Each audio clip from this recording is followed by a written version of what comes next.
Welcome to the Chronicles of Captain What? I am Matthew Smith, a master of all pixelated knowledge and pioneer of translation of mediums.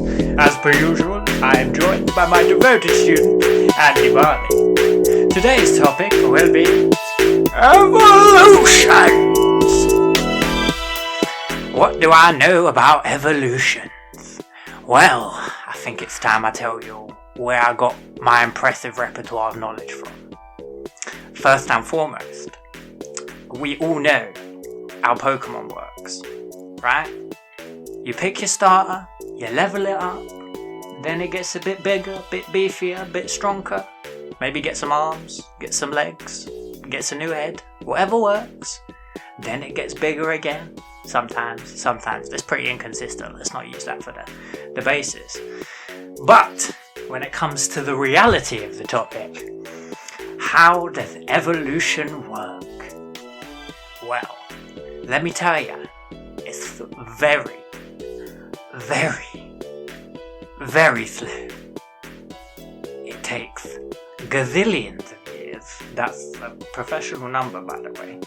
It is. Don't you be looking at me like that. And over the course of gazillions of years, I might get an extra finger, or some more hair, or a toe or something. That's how slow we're talking. So let's go back. Do you remember being at school? Do you remember hearing about how lizards came out of the water and then learned to walk on two legs and then got a bit taller, a bit less scaly and a bit hairier, got different bones and different blood, and then monkeys and then people? I'm paraphrasing, but you get the idea. It's a gradual thing. So, why does it happen? Well, adaptation mainly. Reaction to adversity. Those kind of strange behavioural changes that may occur. If a meteor hit, we'd all have to get a little bit good at dealing with the heat. If an ice age came, we'd have to get a little bit better at dealing with the cold. Do we grow fur? Do we grow tentacles? Do we swim? Do we merge with an onion? No, that's preposterous. But still viable. My point is, you have to be faced with adversity in order for evolution to be a thing. So let's look at my favourite examples. We're the peoples, right? They say we evolved from monkeys. Now I know there's supposed to be something in the middle, and it could be mermaids, it could be dragons, it could be the golden goose. I don't know, I'm not that good. But I can tell you the similarities we have. We're both very good at foraging for things.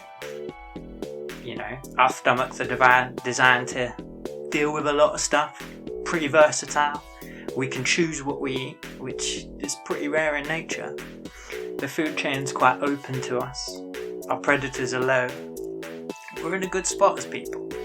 Monkeys were the same, except then people. So now we have to ask ourselves, if it's a reaction to adversity, what kind of adversity can we expect to see in the future for us as people? We've discussed climate change with ice ages, meteors, all of that fun stuff that could occur. But it's not just dramatic overkill. Sometimes we go back to the very, very long process over gazillions of years. As I said prior, humans have evolved from humans. Most humans are lactose intolerant. In fact, a little bit of a knowledge bomb. That means that when you drink milk, you gotta poo or you gotta go. Your stomach doesn't like it. It says no. It says, I don't want that in my tum-tum. Get out. And then you'll have to get it out. Nature will command you. You will not be privy to choice. However, if you're particularly gifted like myself, then your tum-tum can handle that milk. That lactose intolerance is gone.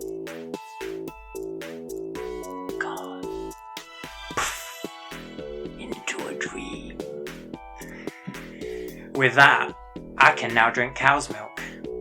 What does that do for me? Not a lot, I'll be honest. It's not like a divine gift. I can't use it in trade negotiations. It's not on my CV. Probably should be. Not lactose intolerant. Whack that on the CV. What you saying, dairy farmers? But from there, how does that benefit me? I can eat more things, basically. Now that is the most tiny example I can think of. The most minuscule, inconsequential example I can think of. That is natural. But then we have to question whether evolution is entirely natural. Or whether or not other factors play a part. So this whole series, this whole set of discussions is going to be based on us trying to make sense of crazy stuff. You know, we don't just all evolve from Charmanders into Charizards and become our final forms like that. It's probably never going to happen within our lifetimes, or our ancestors' lifetimes, or our ancestors' ancestors' lifetimes. Probably never going to see it. Can't even comprehend it. But it's happening. If we look at science and how much we've changed from there, you could even go as far as to argue that our evolution is far from entirely natural. You know, we have medicine. We can prolong our own lifespan. We can replace defective pieces of ourselves. We can chop and change splices of DNA and all of this crazy stuff. If people are blind, you can fix it. If people are deaf, sometimes you can fix it. Sometimes you can fix it. Not always, sometimes. Clarification. Most of the time, if we got a problem, there's a fix somewhere. Temporary, long term, there's a fix. For us to be in that state, we must have a pretty good understanding of ourselves. We can speed up nature. We can make those gazillions of years into millions of years. Or billions of years, more likely. But even so, in changing the time frame, we change everything. It all goes a bit different. So, let's get to the fun part, shall we? Let's get into the meat of the matter. How could we evolve from here? Think about things like Jurassic Park. Yeah? You know how they had dinosaurs, and then they had super dinosaurs, and then they were like, oh no, well, how do we make dinosaurs more scary than dinosaurs? I know. Let's merge them with squids. And then you get dinosaur squids. Or you get dinosaur mice, who are just as capable but teeny tiny. Or you get dinosaur people. I mean, that could be a thing. I'd like to see it. I definitely would like to see that. The point is, we're splicing. We're taking traits from various places. Look at all the superheroes. Look at Spider-Man. Spider-Man's half man, half spider. He isn't literally half spider. That would be horrific. That would be terrifying. That would induce nightmares for the rest of your life. I mean, well, actually, it kind of depends which way around it is. But then, anyway, point being, we're not going to be half spider. Because we don't reproduce with spiders. We don't go through this strange process of fusing our DNA as nature would intend. Instead, we're like crazy, alchemy-mad magicians, the philosophers, some kind of nonsensical sciencey people. How does that help us? How does that change things? Well, the answer is very simple, really, but not very simple. It's kind of like simple but not simple, but simple, simple, not simple. You know what I'm saying? Like, I can sum it up very easily, but there's more to it. And that is, we're changing what we are. Are we people? Are we half animal? Are we part machine? Are we destined to be, well, I mean, if we get into religion and things like that, maybe we could evolve into God or something particularly absurd. Who knows? It's all speculation. My point is, now that we're in charge of it, now that we govern our own evolution, it's a lot easier to see, isn't it? It's a lot easier to make sense of. That time frame isn't quite as absurd. What do you think, Mr. Barley? I think you're fucking nuts. Well, we knew that was the case, but what do you mean? That's not a question. That's not an opinion. I want to hear more. More! Well, I quite liked the... I don't know, there was so much in that you said that just sort of spoke out to me, but I really liked the idea of the whole splicing thing. Yeah, I think it's legit. I think it's a thing. There's... I mean, you've seen those designer babies and stuff. And this is that. Yeah, I was trying to remember the name. Is it CRISPR? Yeah. Without the E. Yeah, that's it. Yeah, because there's people who are like, because wasn't there a guy who did a talk, and he was saying that he could inject this thing into his arm, which will make his bicep instantly grow, so he can actually build muscles without actually working out. Yeah, well, I mean, which is something that bothers me because people will do anything to get in shape without doing the work. Well, that's the thing, though. If you think about what simulation is versus what reality is, the body don't know the difference. If you're sat in a hot room for hours and hours and hours, for days and days and days, your body temperature's going up. Yeah. It ain't a case of whether it's a simulated heat or a real heat. It's fucking heat. Then you either get better or you don't. You know? If I break a leg and I'm hopping around on one leg, then my body knows, right, we can't keep hopping around on one leg forever. We either fix the leg or we don't need the leg. Where do you go from there? Would I be a hopper or would I be a limper? How would it go? You can remove things, you can take things, there's no difference. You trick the body, It's now truth, it's now fact. Look at things like how we can do pregnancy without people having sex.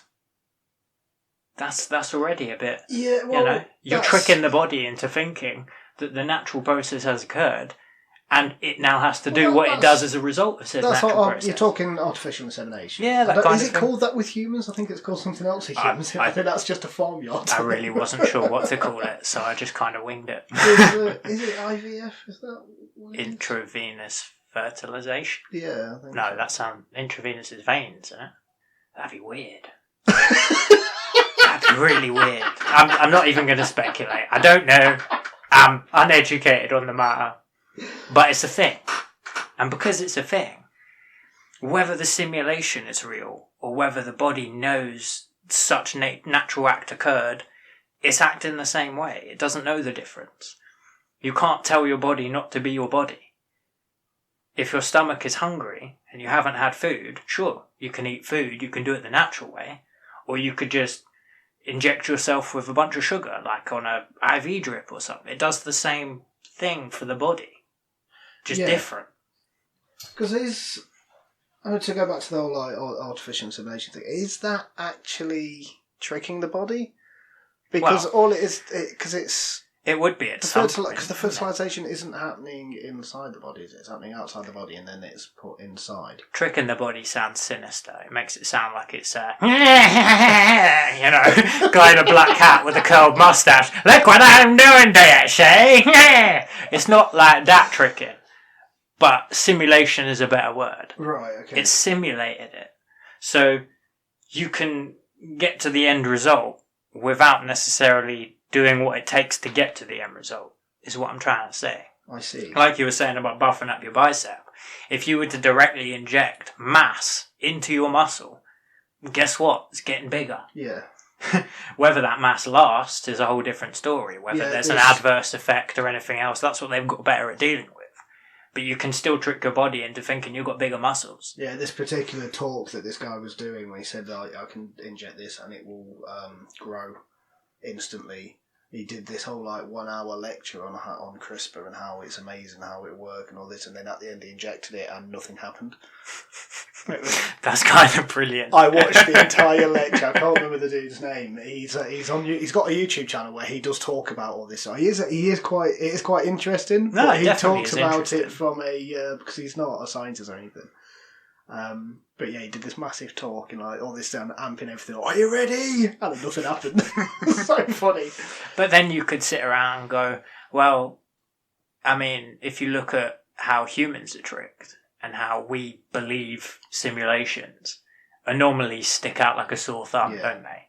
If your body is like, why on earth is my arm 10 times the size of my head when the rest of me is not ridiculously engorged, then it's going to think something's wrong. It's going to notice. It's going to see through your nonsense, your bullshit. It's going to be like, no, you're lying. Why are you lying, bro? But if you were to consistently, slowly apply these things, gradually change, tweak tiny things, then all of a sudden, it kind of is impossible to tell the difference, even to you. You know what I mean? If you, like when you start eating better and those kind of things, and you notice you get more energy, and you notice you can do more things, but it's still a surprise. It's still, oh, wow, I feel full of vigour. I could do all of these things now. Well, hang on, didn't you have that in mind when you started eating properly? Wasn't that the end result? Being healthy, what does it mean? It means you can do stuff. Yeah, that's it. It means you're not incapable of doing things. You can, you're not going to sit there and be like, nah, mate, not today, bruv. But you just did a 10-hour gym workout. You was like 10 foot tall, you was strong, you was powerful. Yeah, but nah. Your body it's not concerned with your state of mind. It doesn't care. It's concerned with your body. That's the whole logic behind it. Right. Tricking it is not that difficult. Turn the lights off and it thinks it's dark. You go into a dark room, it thinks it's dark. You'll get night vision because your eyes then have to adjust to the dark. Whether you induce that yourself or it happens naturally, doesn't really matter, does it? The same result occurs. Yeah. Yeah, I suppose so. It's weird. It is weird. There's the parrots and eye patch thing. Yeah, they do. They wore eye patches to. They all had eyes. Yeah. Both eyes were fine. Yeah, that's what blew my mind away. To adapt to the darkness. Because below deck they had no light, and then above deck was like, my eyes. So they just swap eye patch, and one would be better with rods, and one would be better with cones. And I'm paraphrasing good science, but I don't know good science. But the rods and the cones and the light and the dark and the nighttime and the daytime and all that jazz, simulations. Yeah. He's telling his other eye, shh, go to bed now. And then when he comes up above deck, he's like, no, it's daytime. It's daytime. It's all a lie. It's all a lie. Okay, we got 8 minutes into the discussion and everything's a lie already. Not everything's a lie, just that... Just pirates. Yeah, well, they weren't entirely lies, but there's a lot of misconceptions. The point is when you go back to evolution and you think about inducing evolution and you think about, if you were to put someone in a box for 100 years and keep them alive, obviously, feed them food, whatever else, maybe you feed them bugs or spiders or something we wouldn't normally eat but has nutritional value, they're going to get better at dealing with spiders and bugs in their gut because they don't have a choice. They're not in a position to go, actually, I'd rather go to Subway. And they would, but they got spiders. But the thing is, when it comes to bugs, we eat bugs anyway without knowing it. Yeah, we do. There's nutrition in it. It's a viable food source. Anything not anything, but most things that are coloured red is from a certain type of beetle that I cannot pronounce the name, but it begins with C. Can we call him Beetle Man? Beetle Man. It comes from Beetle Man. But most, that's why most red foods aren't vegan friendly because they come from bugs. But then colour pigments are pretty straightforward as well. You've got chlorophyll in plants that make the leaves green. Yeah. You've got the various pigmentations in things like. I'm trying to think now. My brain's going pooey. But look at rainbows. Colour is a natural thing that's distributed. It's chemically viable. You can change the colour of your hair in the same way. Yeah, it's like it's the light spectrum, isn't it? Yeah, it's just changing how you perceive it though as well. Yeah. It's part trick, part reality. Mind blown. If I see you with purple hair, is your hair actually purple? Well, you're Yes. colourblind, so you won't know. That's true. But my point is, if it is actually purple, I see it as purple. My eyes go, he's got purple hair. But I don't go, ooh, I wonder what genes induced your purplish hair. Yeah. I wonder what you ate to get purple hair. I wonder what shaped your environment for purple hair. It's kind of, Yeah. artificial versus nature. They both have results. They both create changes. I have a question. Go on. I have something that is itching away in my brain. Oh, I like itchy. So, you used the phrase induced evolution. I did. Oh, it's one of my favourites. So, this, just a brief thing. So, for you, induced evolution is basically making us evolve further.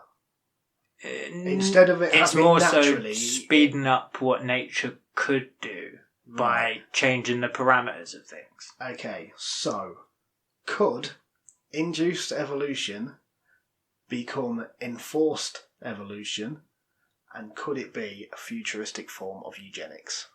100%. Think about it. I do not like that answer. Nah, think about it though. If it becomes the norm to change ourselves, and everybody changes themselves, that's now the new norm. Yes. So that norm is going to persist. It's like the average, the most likely outcome. That's not to say it's completely dictatoring. Oh no, he's got the wrong colour nose, so he can't possibly be a people anymore. This is the thing. So this is where eugenics falls apart. The basics of eugenics is a nice idea where you can, you can take, to an extent, yeah. You can take something that, this is going to make it sound like such an arsehole, but you can take a disability and you can breed it out. But as well, you can, then again, you can take all flaws away. You can take all... What do you class as a disability? Because in Poland, having a lisp is classed as a disability. Well, we still call it, a speech impediment, don't we? Which but, impedes you. Yeah, like when people roll their R's. Mm-hmm. Yeah, if you can't roll your R's in can't. Poland, I can't either. I got told I was going to be terrible at Spanish for the rest of my life because I can't say dog properly. If we were Polish, we'd be classed as disabled because we can't roll our R's. Because most of their language has that but then sound in it. As well, if you think about how nature dictated that, the fact that if we had grown up in that environment learning that language, rolling R's wouldn't necessarily be something we wouldn't know. It would be easier and more culturally available. Your peers would help you sort of keep on the right track. This is why for me the whole nature versus nurture is a redundant argument, because it's both. Yeah, of course it is, 100%. It's a complete fusion. You can't separate them anymore. There's no such thing as them being separate things. Yeah. Sure, you can do the experiment where you get two children, but we're ethical, so they're not actually children, and you put them into completely polar opposite environments. You are going to see the results of different nature and different nurture. But you won't be able to tell, even in the most controlled environment, exactly what caused what. It's not like a domino that falls over and knocks the next one, and is then like, right, so because he's stepped on his left foot, he's terrible with his right foot, and therefore evolution. No, it doesn't work like that. It's a combination of everything. He might be walking on his left foot more, and his left foot be bigger because he's left-handed, so he's left-footed. That kind of basic overriding nature that dictates the nurture side of it, Right. Like if I run around a lot, if I'm overly hyperactive or energetic and I end up burning all my energy all quick, I'm going to end up really lethargic at the end of it. I can't avoid that result. If battery runs out, I'm tired. Get recharge. Do you recharge with food? Do you recharge with going out and sitting in the sunlight and all? Because sunlight's a vitamin. Bam, knowledge bomb. I think everybody knows that. But it's mad. You don't consume it, do you? It's not part of your diet, but it is. Well, this is where breatharianism. That sounds something. Do you not know about airy. these people? You are going to dislike this. Breatharianism, I think that's how you pronounce it. But these people believe that you don't need to eat to survive. I mean, we You could don't prove need that. food and water for sustenance. But you die, though. You you only need sunlight and oxygen. But you can prove that wrong by putting someone in a box and giving them sunlight and oxygen and no food or water. I'd wager very, very heavily they won't live for long. There has to be some kind of nutritional intake because you've got a battery that you need to keep charged. And this is the thing as well with induced evolution, because when you have all these like diverse people like that, and you have people who think these things, All the differences. they'll be gone. Well, you've got a question. That whole idea, there will never be any new breatharians because Well, yeah, but then that's... In fact, no, there could be loads. There Oh could my be. God, I'm thinking like you. But then at There the could same be loads time, because you can use that to sort of... Because I could be a really bad breatharian who sneaks and has pizza twice a week. I think that's what they all do, personally. But they kind of have to. Yeah. But they Unless Yeah, they lace their air with stuff. That'd be interesting. Airborne food that you can inhale. food, gaseous food. Not impossible. Pretty improbable, but not impossible. There's a place in London that does flavoured steam that you breathe in. Why? I have a pipe outside my house when I turn the shower on, you know. All I've got to do is stick a lemon in it or something and bam, flavoured. Done. But it doesn't change the makeup of that steam, does it? It doesn't make it suddenly not steam. Obviously, I've never been, but it's because that's too much even for me, man. Even for me. How would you even... But I apparently can't it's comprehend really life as a fucking breatharian. expensive. It doesn't make sense. It doesn't... There has to be something either we don't understand for that to be true, or someone's crazy. I think this goes back to my my whole idea that I've said so many times, and I've spoke to you about this so many times before, to the point I think you know what I'm about to say. Probably. People just like to be different. They do, but this, I mean, that's identity. That again is it natural that we identify because it's based on everyone else, isn't it? Does identity evolve? Of course, well, your brain evolves, doesn't it? You've evolved to now have the need for an identity. I mean, I don't mean to like have a personal, community, to have that kind of thing. Yeah, I don't mean like a personal identity. I mean, obviously, I'm a different person to who I was 10 years ago. Well, no, I mean, even still. I'm 10 years before that, I was a different person, all that, but because I'm now 38. But like, identity as a race. Because obviously that does evolve, because that does change. But then do you not think that the whole wanting to be different is a disidentification, a disassociation with that generalisation of the human race? When you look at humans in general, the most general way possible, is it really a favourable opinion? You know, we kill each other, we go to war, we eat each other's foods, we don't really care about each other, we're viciously competitive. That's not really a nice thing to identify with, even if it is true. So some people might want alternatives. You know, and they this might is want. Where induced evolution comes in. Well, they're choosing But what with humans induced are going to evolution, be. I mean, to go to your favourite go-to, Yes. would it be a chance to become like a human squid? I think if enough, like, you've got to consider it is a species thing. It's not necessarily just individuals.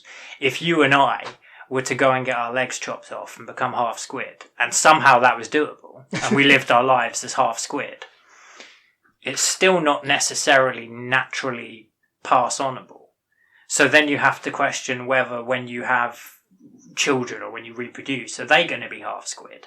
Are you going to do it from birth? Are you going to choose how they live their life kind of thing so that it fits your sort of life? How does that play out, you know? If enough people believe in the same thing, then you end up with that groupthink mentality where it must be true because everyone thinks it. Yeah. You know? So we're seeing that now, actually. Of course we are. I think that's for another show, but yeah, we're seeing that. Yeah, no, it's all sorts of You know, if I sit there and identify as something, and I'm not identifying it necessarily just because it matters to me. It will obviously have a personal thing. But if I'm telling you about what I identify as, I'm trying to get you to either understand the merits of my identification and perhaps join me in my new clan, my new world takeover, or whatever nonsense I decide to make it. Or you're going to reject it and tell me I'm wrong. And then I'm going to go, oh, the other humans don't like me anymore. I better be more like them. And then you've got that tug of war on both sides, deciding what you can. You can't be anything too absurd. It has to be relative to what you are, but still doable. So, final bit. If induced evolution is the future. Cyborgs. Right? Cyborgs. That's what I'm saying. Cyborgs, right. That does actually answer my question. Bam! Cyborgs! One word answer, preemptively smashed out of the park. Yeah, so if induced evolution is the future, if that's what's going to happen... Well, it kind of already is, isn't it? Yeah. So if evolution is not going to be natural, it's going I'm obviously thinking in extremes and absurds, like the most ridiculous outcomes. What is our final form? Is it going to be something that is everyone's going to be the same? I'm going to be a dragon. Or are we all going to be different? Is the final form of the human race going to be there's a squid boy over there? All you've got to do is there's a penguin girl over there. Probably. All you've got to do is look at species, look at different things. If we can find a way to legitimately make it so that, say for example, instead of people climbing ladders, we find a way to harness the ability to stick to walls like a spider. With spider DNA, with splicing and all that nonsense. Probably impossible, don't get me wrong. This is not science, this is speculation. But do you think that workmen sitting there painting the outside of a house are going to carry a ladder around after that if they can just to the wall? Yeah. And there's absolutely no detriment. They get a bit more freedom to move, they get a bit more freedom to do things, You'd have that then translate into other stuff, Think about war. When you're holding a gun, it's a separate part of you, isn't it? It's not something that's yours, it's not your body. Yeah. But you could literally affix it to yourself, so you wouldn't be without it. What's that film? And then you have, like our phones now, they're glued to us. Yeah. You can't not have one around you. Yeah, that's true. Is that part of your body? No, but yeah. Oh, yeah, that's a part, a sign of enforced evolution, I think. Yeah. A lot of people now, I think it's a certain age, it's definitely younger than me because I'm an old man, but their little fingers sort of go over their ring finger. Because they hold their phone. Because of the way they hold the phone. Mine do, because I'm always on my phone, because I use my phone for everything I do, but mine does it slightly.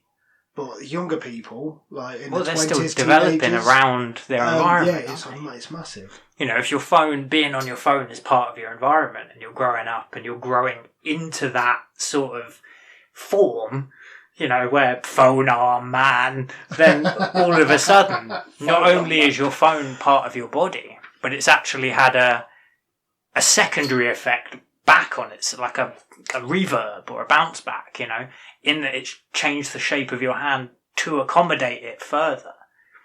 You know what I mean? Say for example, we all end up finding a way to have X-ray vision. Yeah. Right. Do you think that we'd all have the same eyes when we can have X-ray vision? As well as having the same eyes. It's all a bit mental, it's all a bit potential, and that's how we like it. Mental potential. Mental potential. What can you train yourself to do? Because I think when it comes to the idea of splicing, like in the movie Splice, they get some weird. There's some amazing films. It's a great film. Splice, Adrian Brody, fantastic film. But with that they just basically put loads of DNA from loads of different species together and make a brand new species. Well, that species having that DNA in it isn't going to know it's not its own DNA. Is the final form of human evolution not being human? Well, we can get slightly religious here and go it's ineffable. Until we know what it is, we don't know what it is. Because it could be anything.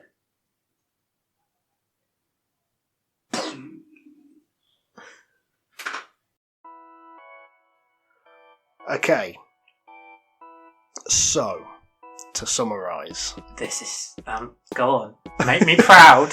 What I have learned in this episode. Besides the obvious. Oh, you being nuts. Yeah. Yeah. So, well, I already knew that. So, evolution. For you, evolution is not something that's only a natural course. This is something that can be manipulated. Yes. Something that can be induced and Yes! enforced. Yes! That's your favourite thing. Yes! So yeah, because as I mentioned, the idea of it becoming the future of eugenics, it can be, and you believe as well, that if this is the case, if this is something that's going to happen and this is how we're going to be, then it can be used for bad. Obviously, everything can be used for bad. Everything can, yeah. That's why we learn ethics, or we try to. And if you don't, you're bad. Because ethics are easy. It basically says, don't be a dickhead, don't be a tyrant, and don't be a murderer. Yeah. That's ethics, mate. Good rules, man, good rules. Job done. Happy days. And with induced evolution, the thought has just completely left my mind now what I was going to say. Well, I mean... it's back. Hello. It's back. So it can be used to not really better ourselves, but... change. And it's purely... That's what evolution is. Change. It's just change. We're just evolving to survive, aren't we? So it's adaptation. Yeah, it's adapting to whatever. But if we tell ourselves that the situation is this, we can force our body to adapt to it. And that is the whole process kind of in a nutshell. And by tricking our bodies, for example, with the idea of artificial insemination, which I'm still not sure if that is the best example. I'm still not sure that is actually the term for humans. I think that is just a farmyard thing. Maybe. But making babies. You know what we mean. So with that that's tricking the body, not in a sinister way, and that's a form of evolution. In a way. The fact that we can trick our body and that we know about the process and it's commonplace and it's surely that's evolution. I probably should have asked this before, but where does prosthetics come into that? Well, I mean, if you think about how we're adapting, if someone can't adapt to not having an appendage, prosthetics are a viable option, aren't they? As long as they do what an arm should do or do what a leg should do. If they were just there, like a peg leg on a pirate, does that, then you're learning how to have a peg leg, not how to have a leg. Right. It's different, but it's not, you know? Right, okay. Your body won't be trying to move muscles and things like that in a peg leg, will it? It won't be trying to emulate having a leg. But then I'm using the leg as an example, and I don't mean any offence. But if I then had a prosthetic leg, it's definitely different, but it's structured deliberately to make my brain not know the difference. Yeah. Okay. You see what I mean about tricking the body? My brain I might know I lost my leg, and I might know I had to go get a new one. That sounds so funny. Just bought one off eBay last week, £10. Did you get it from the body shop? Oh! But yeah, I might know and be conscious of these things. My body can't tell that. It's not privy to the knowledge in my mind unless it's natural. A natural exchange, A natural exchange, of course. If I'm sending signals to a leg that isn't there, that's when you get weird things like phantom pain and all that, where people still think that things are there when they're not. That's not. Would is that that be an adapting or evolutionary not throwback? In a way, you're kind of trying to adapt, but you're like, no, that's not how I'm supposed to be. That's not right. There's something. What? Yeah. That's the body going, wait, what? What? What? So the summary of this whole thing: evolution takes a really, really long time, obviously. So long. And evolution is not just what we are taught. Nope. It's a lot more, and it can be controlled. To an extent, yeah. You can't sit there and be like, right, you're now a divine being because I've put a planet in your head. No, it's not that ridiculous. It's not that. You still have to work within what's possible. But gradually you could reach the impossible for us now by introducing it slowly. Right, okay. Because the whole idea you said about, I was going to bring this up to you earlier, but you said about evolving into gods. There is actually a sect of chaos magicians who believe that is what we are doing. Yeah, I think it's entirely possible. I mean, when you think about the fact that religion is still a thing after however many years, there are definitely lessons to be taken from it, and there are stories about creation and destruction and whatever else. We're already sort of implementing that behaviour to become and aspire to that in a way already. Yeah.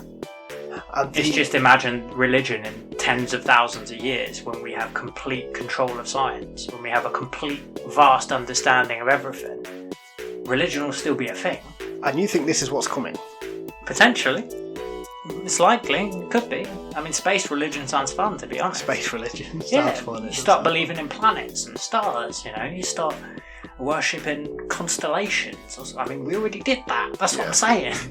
These aren't weird. So the idea that humankind and the whole of human history is a cycle, that doesn't really play into this. Yeah, I mean, but again, that's just an idea. It's more a case of theory. Do we go back to nothing or do we go back to step 3? Right. If you think about the cyclical nature of things. I mean, what is it in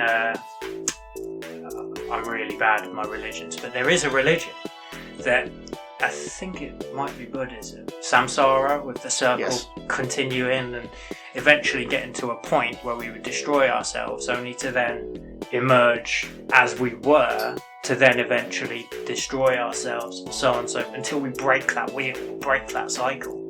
Breaking that cycle would be evolution again. Yeah. Because we'd have to change the way we think, the way we live, the way we do things.